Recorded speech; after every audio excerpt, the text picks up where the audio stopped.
In this video, I'll show you how to animate this text using a new array modifier. Make your logo or your text or any object you want. So select the text, go in modifier, in generate, select this array modifier, not this one. This is the old one. So if I selected here in line, select circle.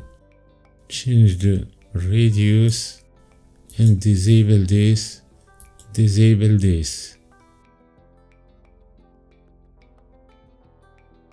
Plane G, Z down. So go back with the text and increase or decrease the number. And here you can adjust this. Maybe I make it like this, the plane GZ down. Okay, go back to this modifier and now you can animate this. Just for example, I make it in 1, right click, insert keyframe, select any number of frame you want.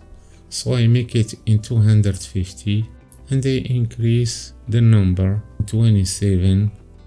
Right click, insert keyframe. Now if I go back and I play, as you can see you have this animation. If you want the plane to follow the animation, go here and select the plane GZ and make it as here. And here right click, insert keyframe and go back in frame 250. Hold shift and decrease this, just make it near like this. Right click, insert keyframe. Now if you play, now you have this cool animation. It's easy to do. Maybe hold shift and decrease this number. Okay. Now if I go here to see, maybe it's too much, so I make it just here. Right click, insert, replace the keyframe, hit 0 to active the camera. By the way, for the camera, I make it, the focal length, I make it in 80 millimeters.